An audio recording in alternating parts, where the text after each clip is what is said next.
Hello students, once again welcome to the online platform of Falder E-Academy. আমরা SLST syllabus ভিত্তিক class করছি।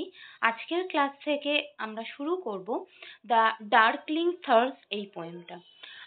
ডার্কলিং থার্স এই পোয়েমটা কিন্তু তোমাদের সিলেবাসের মধ্যে ইনক্লুডেড সমস্ত পোয়েমের মধ্যে ভীষণ ইম্পর্ট্যান্ট একটা ভীষণ ইম্পর্ট্যান্ট একটা টেক্সট। আমরা জানি ডার্কলিং থার্স লিখেছেন থমাস হার্ডি। আমরা প্রথম আগে একটু কবিতাটার ব্যাকগ্রাউন্ড এবং কবিতাটার ইন ডিটেল যে ইন্ট্রোডাক্টরি পার্ট সেটা আজকের ক্লাসে প্রথম আমরা ডিসকাস করে নেব, যেরকম আমরা অন্যান্য টেক্সটগুলোর ক্ষেত্রেও করে থাকি, এবং তারপর নেক্সট ক্লাস থেকে আমরা দেখব কবিতাটা স্ট্যাঞ্জা ওয়াইজ ইন ডিটেল ডিসকাশন। তাহলে ব্যাকগ্রাউন্ডটা একটু এই কারণেই জেনে নেব, কারণ ব্যাকগ্রাউন্ড, পাবলিকেশন, কম্পোজিশন থেকে কিন্তু আমাদের প্রশ্ন আসবে আমাদের আপকামিং মাদ্রাসা বা এসএলএসটিতে। সো চলো শুরু করি। সো আমরা জানি যে ডার্কলিং থার্স লিখেছেন থমাস হার্ডি। দেখো, Thomas Hardy basically he was famous for novel writing. এটা আমরা জানি যে থমাস হার্ডি সমস্ত নভেলই বেশি ফেমাস ছিল। সেটার বাইরেও তিনি বেশ কিছু পোয়েম লিখেছিলেন এবং তার মধ্যে ডার্কলিং থার্সটা একটা ইম্পর্ট্যান্ট টেক্সট। তবে ডার্কলিং থার্সটা একটা এক্সেপশনাল ফিচার্স আছে। বেসিক্যালি হার্ডি, একটুখানি আমরা বুঝে নেব যে হার্ডি যে টাইমটায় লিখছেন, যে ট্রানজিশনাল পিরিয়ডটায় লিখছেন, সেই সময় ইন্ডাস্ট্রিয়াল রেভলিউশন এবং ওই ইন্ডাস্ট্রিয়াল রেভলিউশনের যে এফেক্ট সোসাইটিতে, সেটা কিন্তু পুরো চোখের সামনে তিনি স্পষ্টভাবে দেখছেন। যে তার জন্যই তিনি লিখেছিলেন return to native. So Thomas হার্ডির লেখা, থমাস হার্ডি ভীষণ রকম পেসিমিস্টিক। তার সমস্ত লেখায় পেসিমিজম বা নেগেটিভিটিরই ছোঁয়া আমরা পাই, বিকজ তখনকার সোসাইটি পেসিমিজমের দিকটাই তুলে ধরতো। বাট এই ডার্কলিং থার্স্ট কবিতাটা একটা এক্সেপশনাল।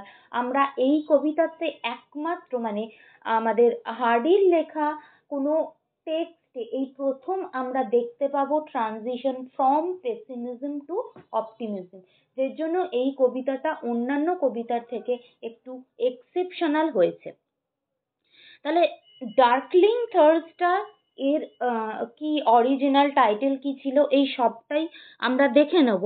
দেখো, তোমরা স্ক্রিনে দেখতে পাচ্ছ, কিন্তু আমি তাও যেভাবে তোমাদেরকে চার্ট করে বলি, আমি সেভাবে আগে একটু তোমাদের সাথে চার্ট করে শেয়ার করে নেব। তাহলে আমরা জানি ডার্কলিং থার্স লিখেছেন থমাস হার্ডি। এটা নতুন করে আর বলার কিছু নেই। নেক্সট আমরা যেটা দেখব সেটা হচ্ছে এর অরিজিনাল টাইটেল। আমি এমসিকিউ যেগুলো আসে সেগুলোর থেকেই তোমাদেরকে পয়েন্ট আউট করে বলছি। সো অরিজিনালি এই কবিতাটার অরিজিনাল টাইটেল কি ছিল? এর অরিজিনাল টাইটেল ছিল by the centuries deathbed. Okay, by the centuries deathbed, এটা কবিতাটার অরিজিনাল টাইটেল ছিল। পরবর্তীতে এটার টাইটেল হয় ডার্কলিং থার্স। এই কবিতাটাকে অনেক ক্রিটিক বার্ড সিকোয়েন্সের পোয়েমও বলে থাকেন। What is bird sequence? Bird sequence আর কিছুই না, যেরকম আমরা আমাদের সিলেবাসে অলরেডি পড়ে এসেছি যে শেলি, কিটস এরা যেমন কেউ নাইটিঙ্গেলকে নিয়ে লিখছেন, এই যে বিভিন্ন রকমের যে পাখিকে রেফার করে যখন লেখা হয় সেইটাকে বলে বার্ড সিকোয়েন্স। মানে এখানে কিন্তু তোমরা এটা ভেবো না যে শেলি, কিটসের সাথে মিল রেখে আর পাখি নিয়ে ডিল করে যেহেতু লেখা হচ্ছে। ডার্কলিং থার্সও একটা সিঙ্গিং বার্ড, তোমরা জানো, সেই অর্থে এটাকে বলা হয় বার্ড সিকোয়েন্স। ওকে, আচ্ছা, নেক্সট যে পয়েন্টটা আমরা দেখে নেব সেটা হচ্ছে যে এই কবিতাটা অরিজিনালি কম্পোজ কবে হয়। কবিতাটা কম্পোজ হয় কিন্তু, ইয়ারগুলো একটু মনে রাখতে হবে, কবিতাটা কম্পোজড হয় 1899-এ এবং ফার্স্ট পাবলিশড হয়, কম্পোজ হলো 1899-এ। তারপর কবিতাটা প্রথম পাবলিশ হলো, কবিতাটা ফার্স্ট পাবলিশড হলো 1900-এ, মানে 1899-এ কবিতাটা কম্পোজড হলো। ঠিক তার পরের বছর, ভেরি সরি 3টে শূন্য দিয়ে ফেলেছি, কবিতাটা পাবলিশ হয় ঠিক তার একটা বছর পর, অর্থাৎ 1900 সালে। কিন্তু কবিতাটা প্রথম এই যে 1900-তে পাবলিশ হয়, সেটা কিন্তু পাবলিশ হয় দ্য গ্রাফিকে। ওকে, মনে রাখতে হবে। তাহলে আবার একবার বলে নি, কবিতাটা কম্পোজড হয় 1899-এ, তার নেক্সট ইয়ারে কবিতাটা প্রথম পাবলিশ হয়, মানে 1900-তে প্রথম পাবলিশ হয় দ্য গ্রাফিকে। এরপর কবিতাটা কিন্তু আবার পরবর্তীতে লেটার, তাহলে যদি আমাদের ফার্স্ট পাবলিশ দেয় এবং আমরা যখন আনসার করব, আমরা অপশন দেখে আনসার করব। ফার্স্ট পাবলিশড হয় দ্য গ্রাফিকে, লেটার এটা পরবর্তীতে আবার পাবলিশ হয় লন্ডন টাইমসেও কিন্তু, হ্যাঁ, লন্ডন টাইমস এই ম্যাগাজিনে এটা আবার পরবর্তীতে প্রকাশিত হয়, কিন্তু সালটা চেঞ্জ হয়ে যাবে। লন্ডন টাইমস এটা যখন পাবলিশ হয় তখন সালটা হয়ে যায় 1901। তার মানে 3টে বছর পর পর 1899 composition, then first publication 1900 and second, মানে তার পরবর্তীতে লেটার এটা লন্ডন টাইমসে আবার পাবলিশ হয় 1901। এবং পরবর্তীতে পাবলিকেশনগুলো হওয়ার পরও পরবর্তীতে কবিতাটা ইনক্লুড করা হয় একটা কালেকশনে, ইনক্লুড ইন আ কালেকশন। এই যে কালেকশনে ইনক্লুড করা হয়, এটার নাম জানতে চাওয়া হয় যে কালেকশনটার নাম কি। কালেকশনটার নাম হচ্ছে poems of the past and the present. দুটো ক্ষেত্রেই দিটা কিন্তু ব্যবহার হয়েছে, একটু কেয়ারফুল থাকবে। অপশানে কোনো সময় ইচ্ছা করে একটা অ্যান্ড তুলে দেওয়া হয়, একটু কেয়ারফুল থাকতে হবে। Poems of the past and the present, পরবর্তীতে এই কালেকশনে কবিতাটা ইনক্লুড হয় এবং পরবর্তীতে পাবলিশ হয়। ওকে, তাহলে পাবলিকেশন হিস্ট্রির ব্যাকগ্রাউন্ডটা আমরা দেখলাম। এরপর এই যে দেখো কবিতাটার টাইটেলের থার্স্ট একটা পাখি, দোয়েল জাতীয় একটা পাখি, আমরা জানি যে খুব সুন্দর গান গায়, কিন্তু এই ডার্কলিং যে শব্দটা ব্যবহার হলো, এই ডার্কলিং শব্দটা কি অর্থে ব্যবহার হলো, বা ডার্কলিং অ্যাডজেক্টিভটা থার্সের আগে কেন যুক্ত হলো? এই তার আগে বলি, এই যে ডার্কলিং শব্দটা, এটা খুব ইম্পর্টেন্ট পয়েন্ট। এটা কবিতার বাইরের একটা ইনফরমেশন হলেও এটা থেকে এমসিকিউ আসে। এই যে the use of the word darkling, এটা আমাদের কি রিকল করায়? It recalls the same word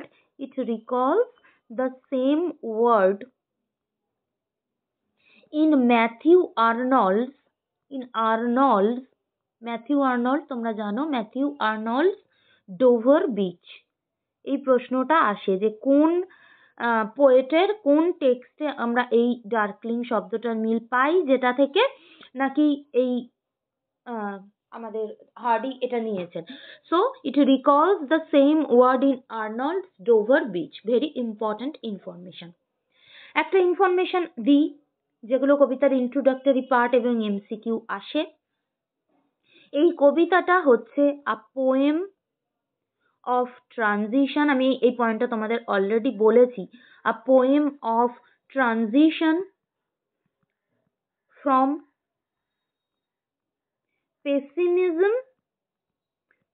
pessimism to optimism.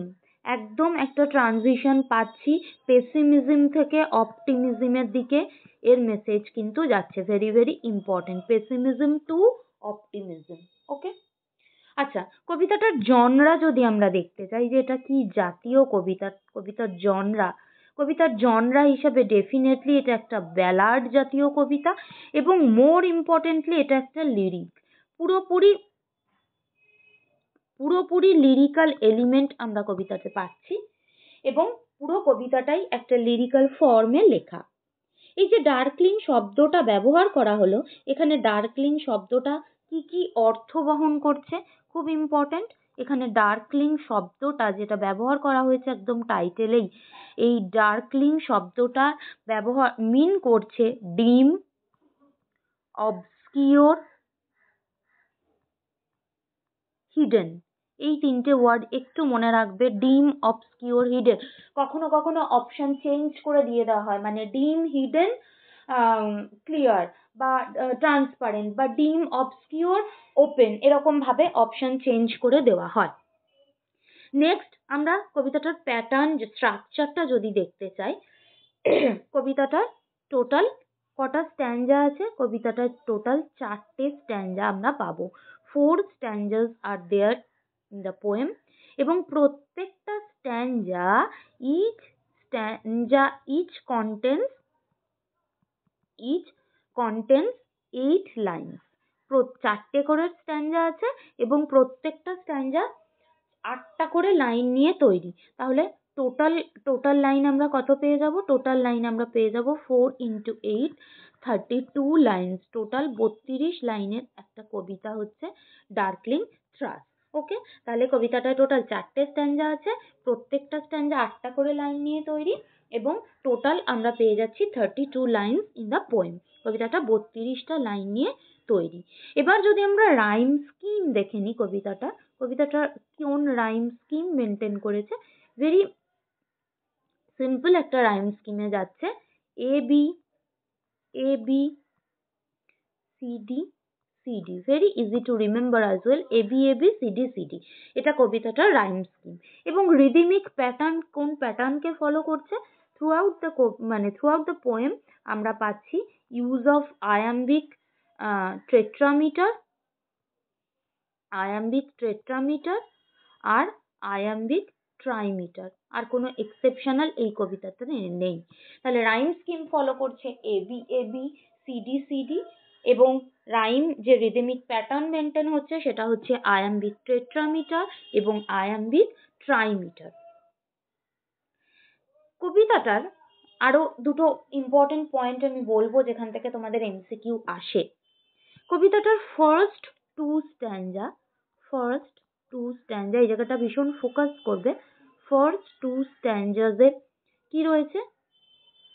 First two স্ট্যাঞ্জাজে আমরা পাবো the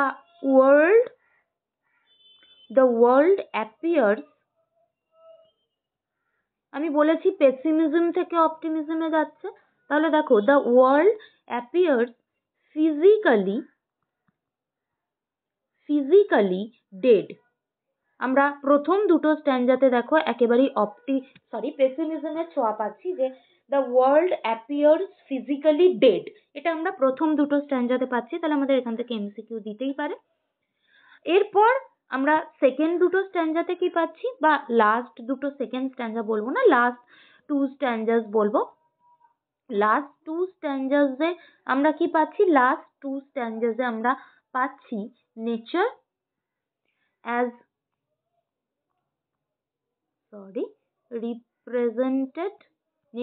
as represented by the singing thrush, এই থ্রাশ পাখি যে গান করছে সেটার মধ্যে দিয়ে একটা নেচারের রিপ্রেজেন্টেশন আমরা পাচ্ছি। তাহলে ফার্স্ট টু স্ট্যাঞ্জাতে পেলাম the world appears physically dead, আর লাস্ট টু স্ট্যাঞ্জাতে আমরা পেলাম nature as represented by the singing thrush. এরপর আরেকটা পয়েন্ট আমরা একটু ডিসকাস করে নেব, যে কবিতাটাতে আমরা টোটাল কি কি থিম পাচ্ছি। এটাও এমসিকিউ এর জন্য খুব ইম্পর্টেন্ট। টোটাল থিম থেকে কিন্তু আমাদের প্রশ্ন আসে, এবং ওই যে অপশন করে করে দেয়। আমরা এখানে টোটালি 4টে থিমকে মোটামুটি ডিল করতে দেখতে পাবো। সেটা হচ্ছে, দেখো প্রথমেই হচ্ছে ডিসগ্লোরিফিকেশন অফ নেচার, ভীষণ রকম ভাবে এটা পাবো, এবং সমস্ত ভিক্টোরিয়ান রাইটিংয়েই সেটা পাওয়া যেত, এবং হার্ডির মধ্যে তো ভীষণ রকমই এটা থাকতো, তার নভেলগুলোতেও এটা ছিল। সো ডিসগ্লোরিফিকেশন অফ নেচার, এটা প্রথম আমরা পাবো। সেকেন্ড আমরা যেটা পাচ্ছি, ডিক্লাইন অফ ওয়েস্টার্ন সিভিলাইজেশন। আমি এগুলো পোয়েম পড়ানোর সাথে সাথে তখন ইন ডিটেল ডিসকাশনে যাব। Really sorry.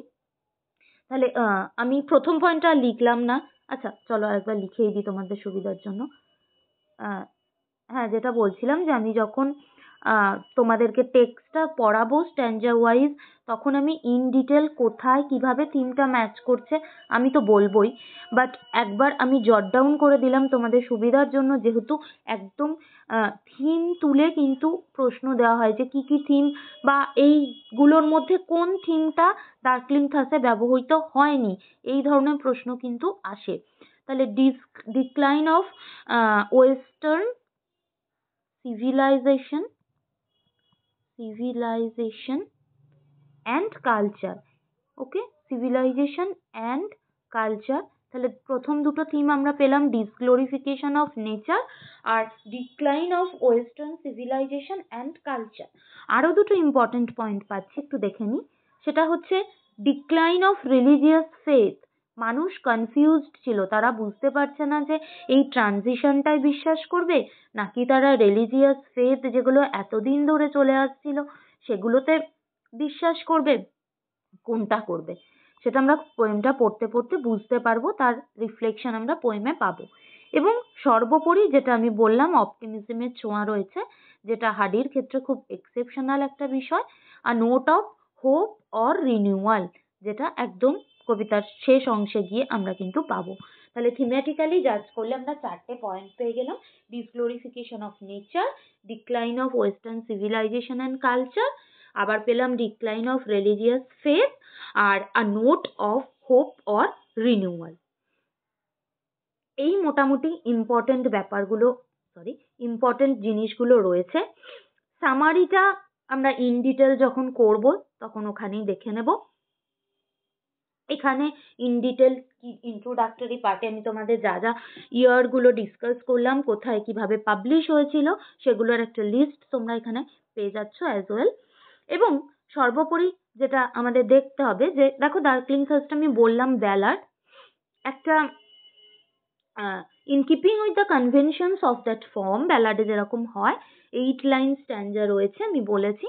অনেকে এটাকে অক্টেভও বলছেন, যদিও সনেটের দুটো পার্ট অক্টেভ সেস্টেড হলে তবেই সেটাকে বলা হয়, তবে অনেক ক্রিটিক্স এটাকে আবার অক্টেভও বলছেন। এবং প্রত্যেকটা অক্টেভই মানে প্রত্যেকটা স্ট্যান্জাকে, যেহেতু 8 লাইনের স্ট্যান্জা তাই অক্টেভ বলা হচ্ছে। প্রত্যেকটা স্ট্যান্জাতেই আমরা প্রত্যেকটা স্ট্যান্জাতেই অল্টারনেটিং লাইনস অফ কি পাচ্ছি, আয়াম্বিক টেট্রামিটার, আয়াম্বিক ট্রাইমিটার, যেটাও আমি তোমাদের সাথে অলরেডি শেয়ার কিন্তু করেছি। আমরা নেক্সট ক্লাস থেকে চলে যাব আমাদের টেক্সটের ইন ডিটেল ডিসকাশনে। কবিতাটা আমরা কিভাবে পড়বো, আমরা স্ট্যান্জা বাই স্ট্যান্জা পড়বো। চারটে স্ট্যান্জা ইন্ডিভিজুয়ালি আমরা ডিসকাস করব প্রত্যেকটা স্ট্যান্জাকে। এবং আমরা ফিগার অফ স্পিচ কিন্তু দেখে নেব। অন্যান্য টেক্সটের থেকে এই টেক্সটও একেবারেই এক্সেপশনাল নয়। আমরা দেখে নেব আমাদের ইম্পর্টেন্ট ফিগার অফ স্পিচ যেগুলো হার্ডি ব্যবহার করেছেন আমাদের টেক্সটে ডার্কলিং থ্রাসে। So that's all about the introductory part of the poem. একটা ইম্পর্টেন্ট মেসেজ তোমাদের প্রত্যেকের জন্য। আমাদের হালদার ই একাডেমির অনলাইন পেইড কোর্সে কিন্তু অ্যাডমিশন চলছে। এই অনলাইন পেইড কোর্সে তোমরা কি কি পাবে?